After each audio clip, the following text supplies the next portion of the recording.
Hi, I'm your host, Steve Swan with Biotech Bytes. Tune in to the next episode with me and Praveen Kamsetti, where we talk about AI, and then we talk about Praveen's tried and true model of management success, his 4 L's. Hope you enjoy it. Welcome to Biotech Bytes, where we talk to IT leaders within biotech about current trends and their thoughts and feelings around them. I'm your host, Steve Swan, and today I have the pleasure of being joined by Praveen Kamsetti. Praveen, thank you for joining us today. Thank you, Steve. Thanks for having me here. I'm excited now. Good. Well, I love your background. It's my first virtual background I've been able to see on this platform. So thank you very much for doing that for us. Yeah, that's how the technology leaders work, right? That is how the technology Solving the leaders. problems. Very good. I like it. Well, so Praveen, what I always like to do at the onset of the podcast is just to give our listeners a quick sort of synopsis of you. So why don't you give us a quick rundown on you and how you got to, the leadership roles that you've been in the recent past? Yes, very good. So my journey started in this country back in 1999, Steve. Born in India, I did my engineering there, right? And then I moved to this country in 1999. I moved to Big Apple. That's in New York City, right? I worked for the financial industry, insurance industry for almost like a decade there. And then I moved to healthcare industry, that's in a Stryker, which is a medical device company. I got the leadership role there too. I can talk about that later. And then I moved to pharmaceutical company, which is a Novartis. It's a biomedical research firm in Cambridge, Massachusetts. In 2016, I moved to Austin, Texas. I work for the data analytical company. And then now in Austin, I work for the microwave backhaul communication system company, heading their IT department. So all these years, almost 25 plus years, work in various diversified industries, right? Financial industry, pharmaceutical, healthcare industry, which is basically very regulated industries, right? So I kind of got into these very disciplined environment. The other part of it is I was very fortunate and lucky to work with one of the finest leaders in the industry during the very early stages of my career. So in the financial industry, worked with some of the leaders. They later on became the top executives in the United States. So I was always into the people person, always into the curiosity how things work. So when I worked with these finest leaders, they kind of identified that I have some leadership roles, and that's how they encouraged me into leadership roles. I got into that's how I came in from last 25 years, and then today, heading the IT department for a close to $500 million company. That's where my journey. Very good. Cool. Very good. Thank you. So to kind of take that time frame, right, and think about what's been going on in IT and technology over all that time. A lot's changed, right? Yeah. So the internet come and Y2K and all that stuff, right? But more recently, we've had some, I think, developments in the industry, in the regulated industries, whether it be finance, whether it be pharma, whether it be medical devices, what have you. But what are your thoughts and feelings around some of the things that are going on now? And how do you feel about where we are right now? Right? I guess maybe I'll start with that. Yeah, I think it's a great transformation from last to 25 years, right? The technology. So in a very simple word, technology used to be a cost center before, right? The IT. Now it's great to see that in 25 years in my journey, that technology has become part of the business now, right? So we are enabling the technology for the business growth to take the competitive edge in the market, right? That's where the transformation happened, right? So that transformation is a long journey, right? If we look at in my career from mainframe systems in the financial industry, right, from client server technology to Which today. they still have, by the way. They still have them. Yeah, we still have it. It's working, right? And then there is ERP transformation happened. and then the infrastructure modernization we had, and then it went from your own data centers to cloud computing, right, where you can take some advantage of cloud offering, edge computing, and today we are in a stage where we should be able to leverage the big buzzword in the industry, which is artificial intelligence. So I think a lot of things have changed, Steve, in this one, not just the productivity wise. We are in a situation where we are going towards the agentic AI, which means that AI should be able to take some decisions for us, right? There is no more a blind decision anymore. We do have enough of data processing power to make a data-driven decisions and solve some of the world's, big problem, right? Whether it's a healthcare problem, right? Whether it's a supply chain problem. I think we are in the right shape and right format, right direction. How we transform from industry transform from 25 years to today. Let's talk about that for a minute. The whole AI transformation, right? I talk to a lot of leaders, right? And they have a lot of different angles on how it can be used, or should it be used, some of the rules around it being used, so on and so forth. But globally, I mean, do you believe that in the near future going to start replacing folks? Is it going to enhance folks? Is it just going to be a tool that we use for a long time as something that, I don't know, helps us writing and doing analytical work? Tell me where you think it fits in now and in the future. That's a great question, right? This is everybody's questions today. It is. It is. So what AI can do, it has a lot of potential, right? With the unprecedented speed and scale, it can process the data. So it has a lot of potential. It can probably make a lot of world problems to solve, right? Especially in healthcare industry, as long as we have a guardrails put in place for us, a good governance put in place, whether it's from government side, whether it is from the internally from within the organization, right? So my take on is AI has a lot of potential. AI can help augment, right? So, but there must be some kind of governance, right? So if you look at the framework, ISO 4200 framework we have, right? AI 100 NIST has some frameworks, right? And every organization, healthcare industry has internally their own governance, right? The guardrails. So as long as we have a right guardrails in place, AI can make our things better and help us to solve the problems. These are the big problems, not the small problems. Very complex healthcare industry problems, very complex supply chain problems. It has definitely will help us transform another decade, but it's just that as any leaders, it's a leader's responsibility to make sure that we have that collaboration between machine and man to make sure we have proper guardrails in place. I feel like some groups, whether it's companies or individuals or groups within companies or departments within companies.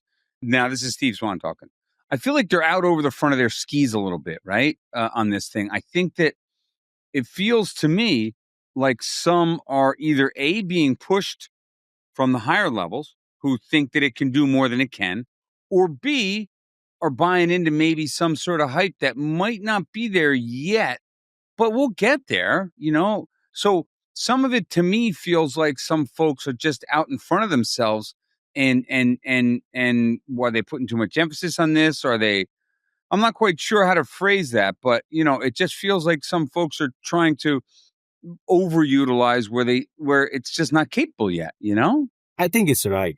There are both ways, right? There are some, folks, leaders also that trying to push the product out.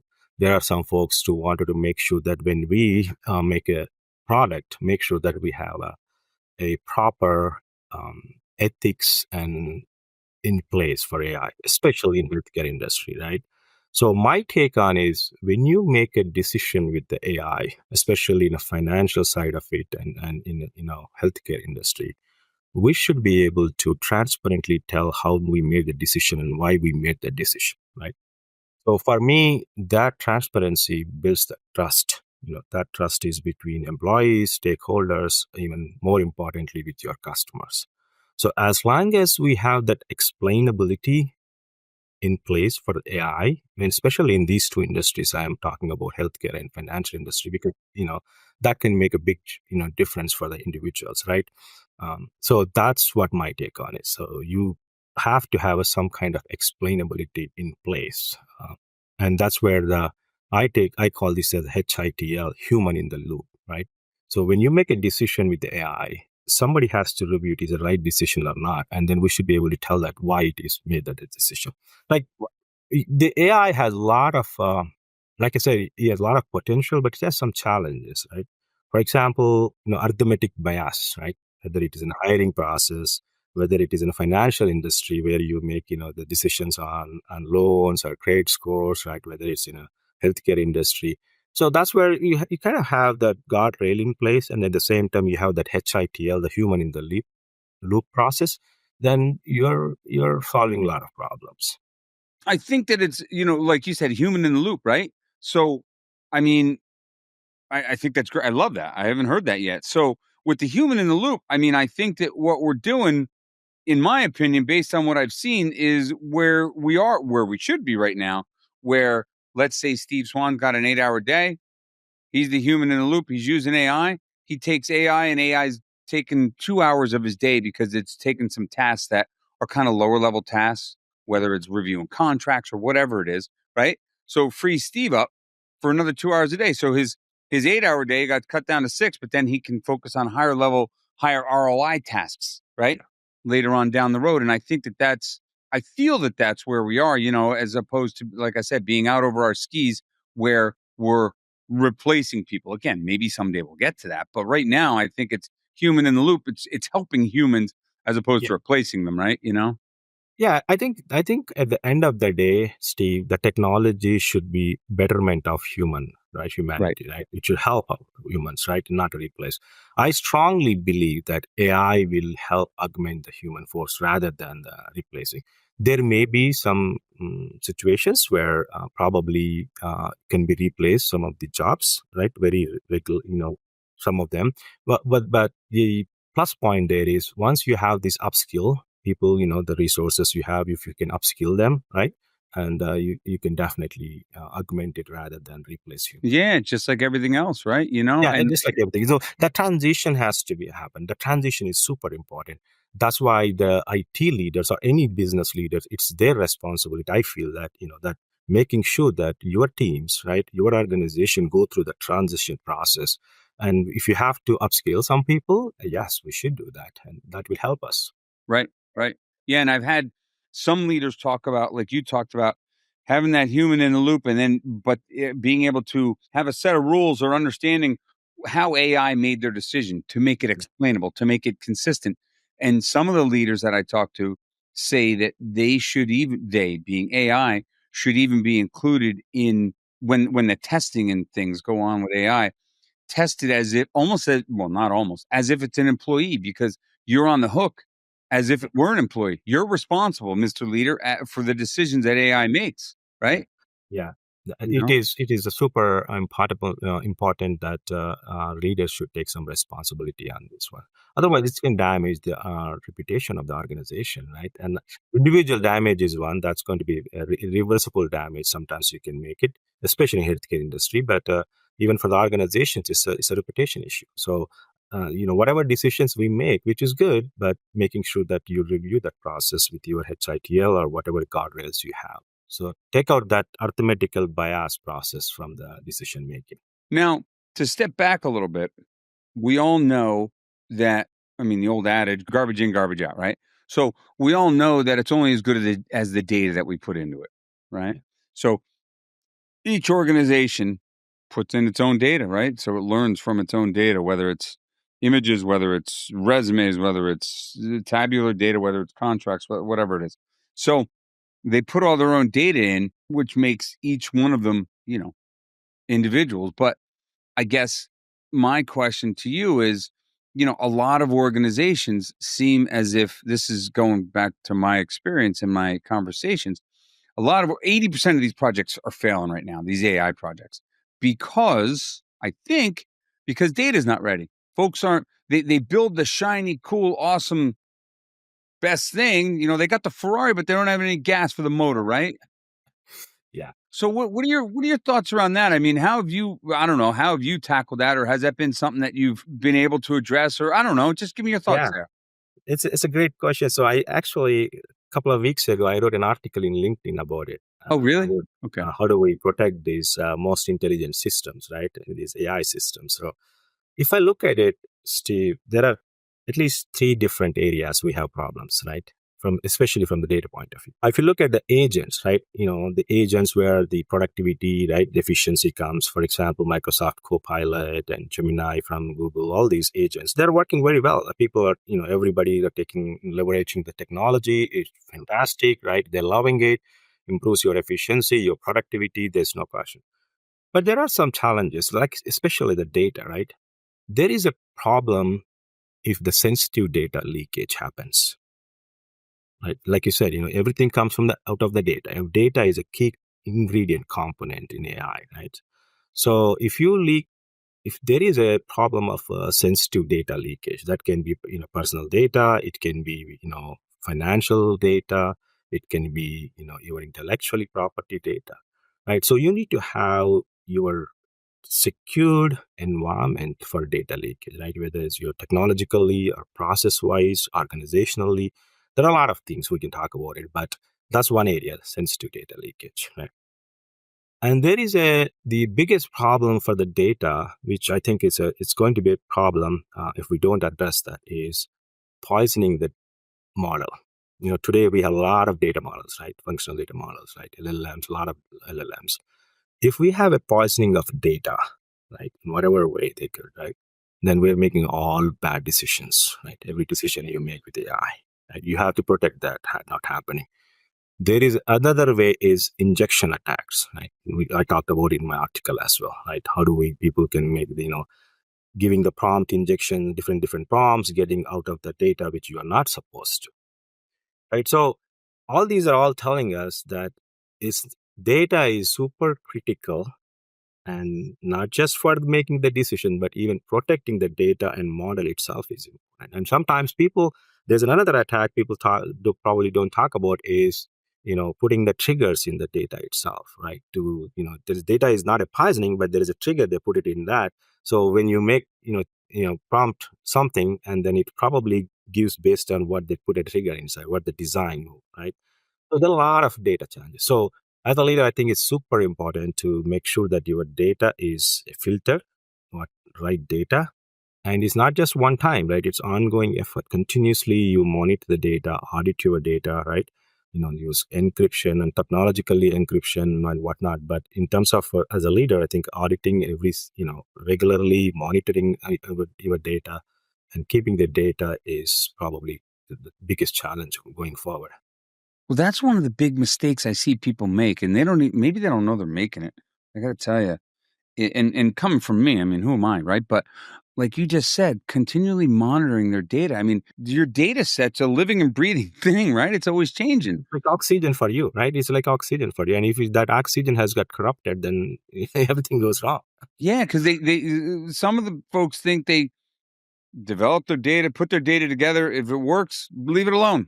But that's not. You can't. Yeah, you're in trouble if you're doing that, because now all of a sudden you're something's getting to your point. Something's going to happen down the road, or it's things are going to get all twisted up because it's going to it continues to feed data into itself as it Yeah. puts all that data together. Those are new data points coming in. That's why the HITL, the human in the loop, right, makes a lot of sense when you're making a big decisions, and especially for the people's lives, right, and that impacts on the people's lives. So it's super important to have HITL, your auditing in place, monitoring, continuous monitoring, and guardrails.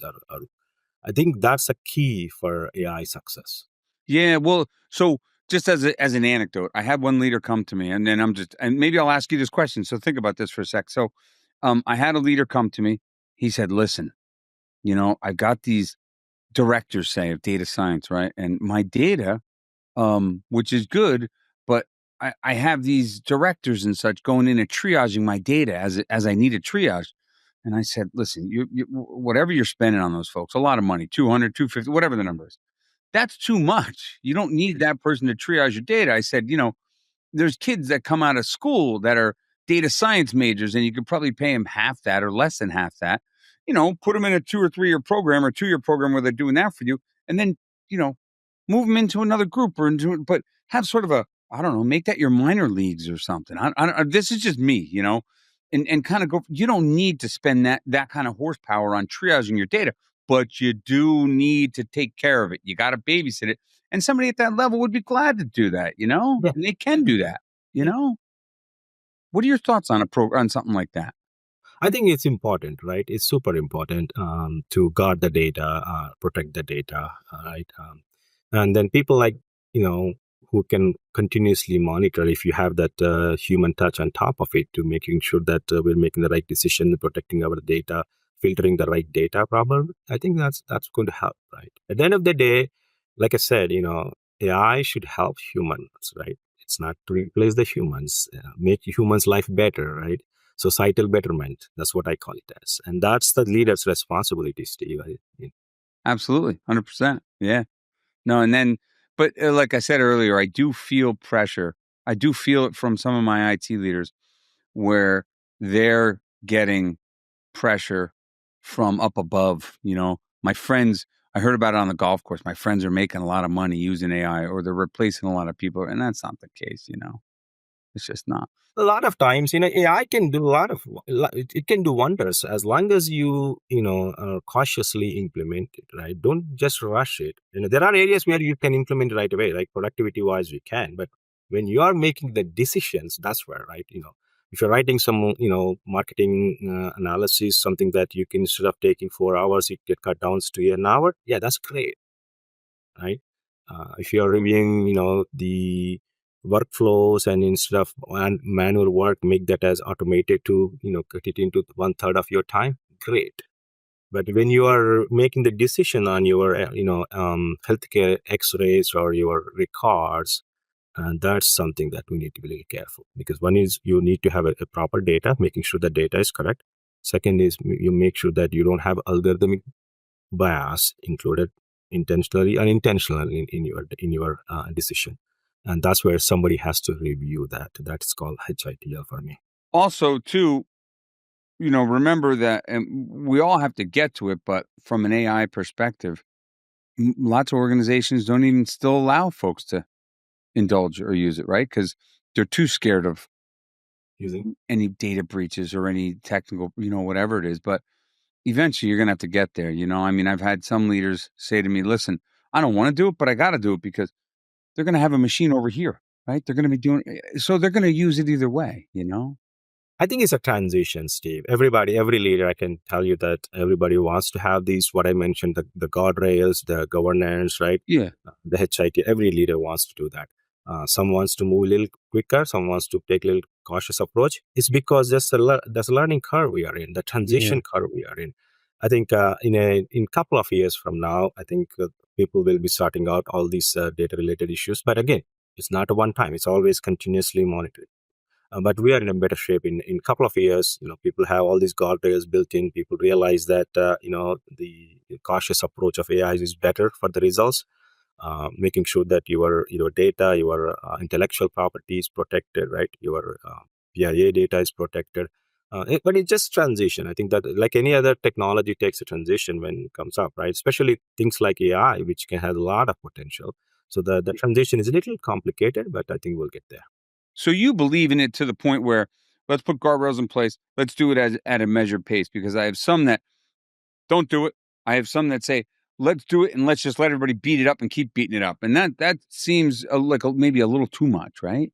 Yeah, it's definitely a little too much rushing it. I am in the middle of it. I want to leverage this technology. I want to make sure that we use for the betterment of the solving the problems. I do believe that it's a lot of potential to solve a lot of problems we have. The only thing I will tell you is just to make sure that we have a proper guardrails in place, like any other technology. That's all I believe in, and that cautious approach will help for the better results, for the long term results also. Yeah, sure. Well, I mean, the governance, right? The governance of it, the boards of directors and such are real interested in that right now, thinking about Yeah. how we're going to watch this. And then the security of it. I mean, I've had people call me and, talk about the security of AI, but I don't think they mean typical. When I listen to them and I talk to them, they're not talking typical cybersecurity. What they're really talking about is data security. Data security. If you boil it down, Correct. yeah, they don't know that, but that's what they're talking about. That's what they're talking about. And I actually did, it's a good point. I actually did recently, there's a course I did. It's called AI Empathy and Ethics. It's Oh fantastic. yeah, cool. Yeah, it's good. And you did the course?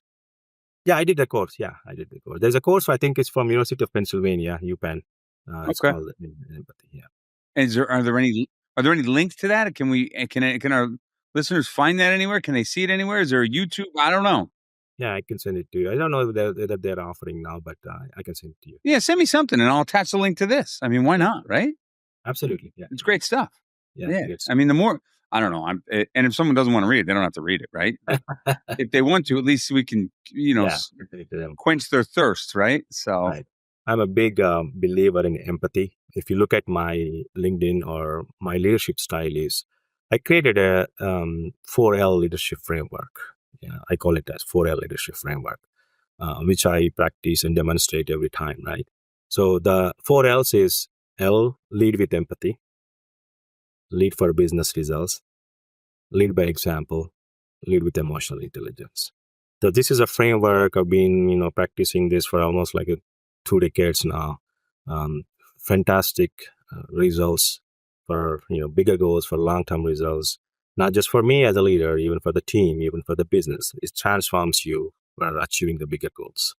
I think even now it's even more with the AI. It's a disruptive technology, right? Like you said initially, when we started this, that, oh, is it going to replace the human, right? So there's a lot of anxiety, right? When you have this big disruption technology comes in, I think as a leaders, the best way to lead them with empathy, right? But when you have that empathy with the, lead with the business result, empathy with accountability, that's where my second part, which is lead for business results. So you will get a wonderful results. and you've been practicing this your 4Ls for a while. Yeah. Yeah. Good. That's awesome. And so I guess part of my questions when I talk to folks, and that you just led right into it, what makes working with and for you different? And you just gave us a good entree into that, right? Leading with that kind of stuff. I mean, I don't hear that every day, you know? Like I said, when I started my career in the very early stages, I worked for one of the finest leaders in the industry, which I'm very fortunate for that. And that's what I learned from the leaders, right? When you are working for the big company, big changes, we want to drive the bigger results, right? Bigger teams and make some impact from the business point of view. The best way to influence and lead your team is with empathy. And as long as the empathy has your accountability associated with that, you will see a wonderful results. You got to have accountability. Otherwise, what are you doing? Yeah, of course. Yeah. And even for the, I have this mergers and acquisition experience. And when you have mergers and acquisition, same thing goes on, Steve. Like, people are very anxiety. A lot of ambiguity goes on, right? Mergers and acquisitions happens with a lot of unknowns, right? That is truly unknowns. You don't know, right? And that creates a lot of anxiety on the people, right? It does. The best way to lead during that time is empathy. Lead with empathy, with accountability, and use a communication as your empathy tool, and you will see wonders. You know what I've seen some places do, and this I'm just kind of my head just goes to. I've been doing this for a long time, 26 plus years, right? And so sometimes I see companies where essentially everybody leads, right? There's no if everybody leads, nobody leads. That's kind of what I always say. When I hear that it's a group consensus, it's always a consensus. Yeah. Let's say I'm in an organ and I'm totally sidetracking here because my head just went there. Let's say I'm in a group like that. I'm in a team like that. But I want to have accountability. Can I have accountability in a team like that? Like you're talking about? Probably not, right? Not really measurable accountability, can I? So when you have in a situation like this where there is I'm guessing that you're talking about, or at least I'm understanding that you're talking about a flatter organization. Yeah. They're trying to be, Yeah, but they're not. we see that, right? Especially when mergers and acquisitions happen, a bigger company Correct. acquired a smaller company. That's the cultural difference we see. You have a lot of these organization structure in the bigger companies, and smaller companies probably have that flat structure, right? The best way to deal with that, Steve, which I got fantastic experience on this one, is making sure that your goals are clearly defined. for individuals, for teams. So when the goals are clearly defined and you make the unified goal-driven approach with your communication, then you should be able to get that. Okay. You need to make sure that your goals are defined and drive those goals. Everybody's going in the right Otherwise, direction. yeah. Otherwise, like you said, people don't take that accountability. Yeah, because then you don't know where you're going. Yeah, and then the other one is, when you have that kind of cultural difference between, you make sure that you assess the culture before, when you take it into, what kind of culture that company has, what kind of structure they have, right?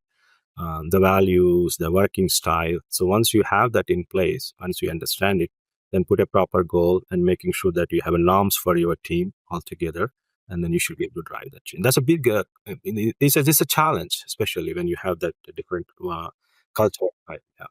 Yeah, and the bigger the organization, I'm sure the more the challenge. Yeah, Right?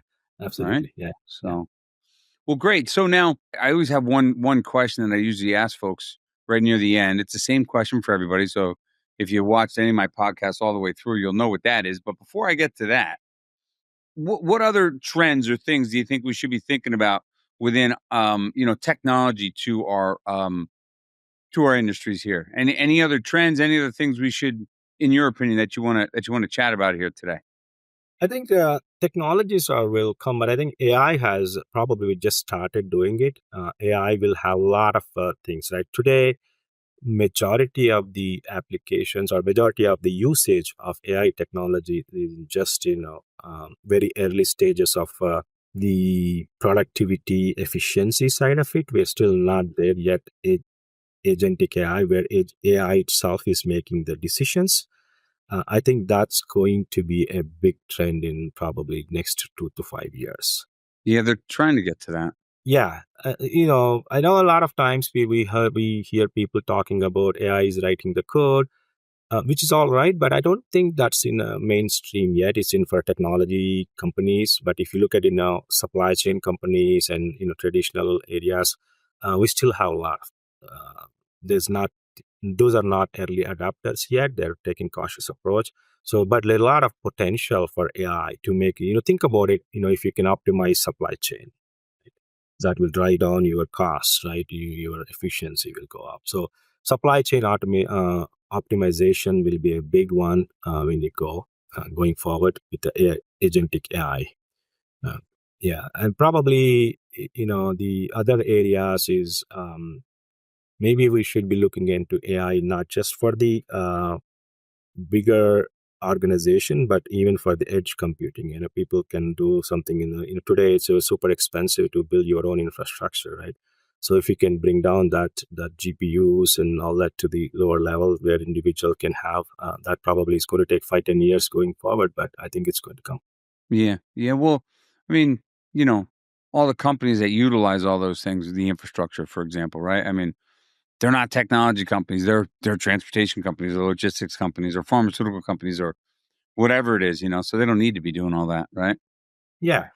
And then people today, yeah, you can write a code, but if you have an intellectual property at risk, and they're still not going to the AI approach yet. So Right. that probably is going to take a little Yeah. time. So those are all the trends we see in next 2 to 5 years.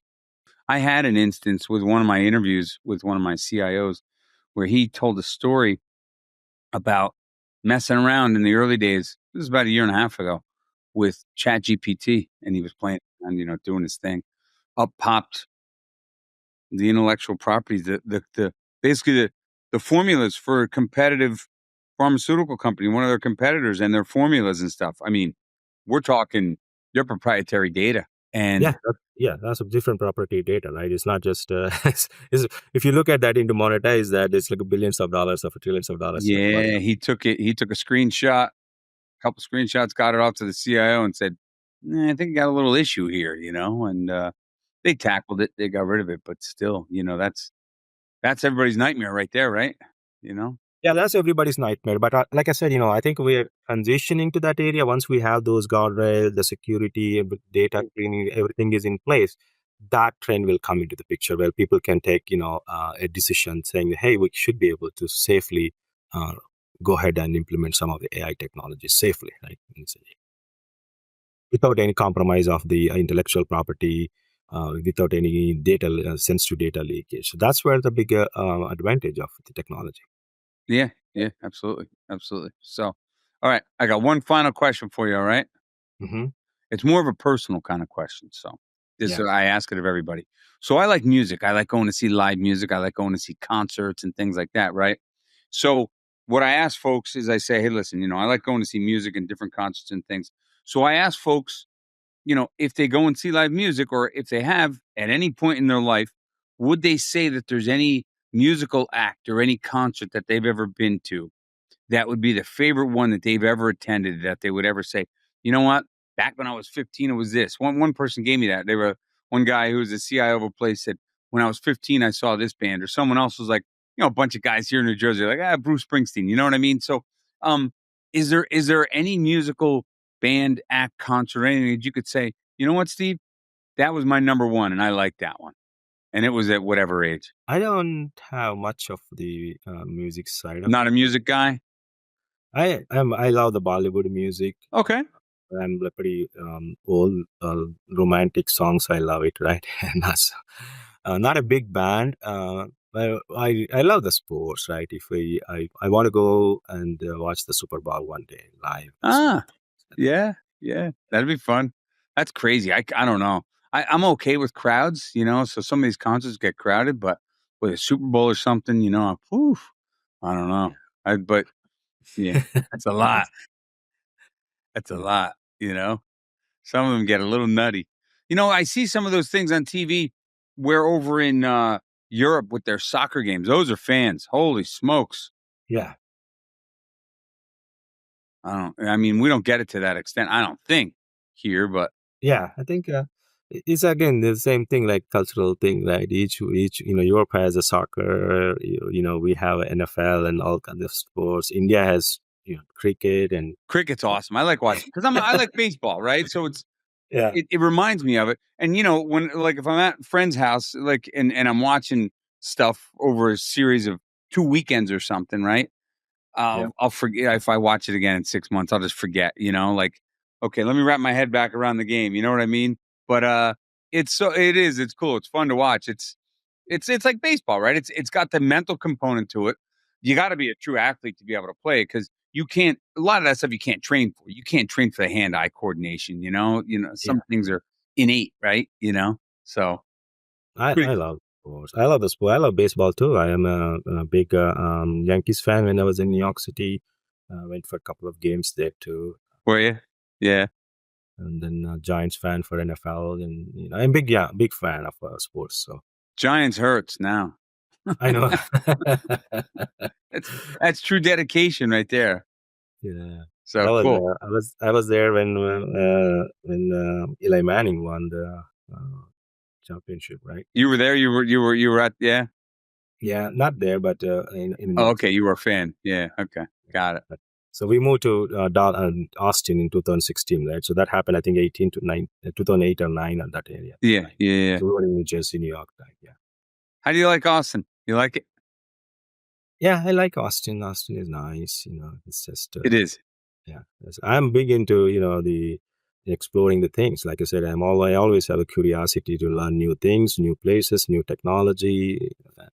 I'm a people person everywhere. So wherever I go, I make friends, and all that. Good. I love to adopt, right? Yeah. That's a, I used to travel to Texas every other week, all week for a few years, and had the pleasure, I would say, of going to Austin. oh yeah. Um, and I always said if I ever had to go to Texas, I'd go to Austin. I'd liked it. It was nice. Yeah, I think Austin is nice. In terms of the terrain, it's almost like a California, a little bit of California It is. hillside. It And is. in terms of New Jersey, New York area, the greenery, right? We always have greenery, so you don't feel. Especially we are in a hill country area, Yeah. west side of Austin, so it's all Well, you got hills and topography, yeah, and you got trees and stuff. You're not like Dallas or Houston where not like flat area yeah, where it's not you flat like that. It's got some undulations and stuff. It correct. makes you feel more at home. But anyway, all right, cool. Well, Praveen, thank you very much. That was awesome. I appreciate you taking some time with us today. All right. No, thank you, Steve. I truly enjoyed this conversation. I think we're looking forward for the AI, innovation going forward, how this is going to help and change betterment for our human. Yeah, and we'll do a follow up at some point. All right. We do, yeah.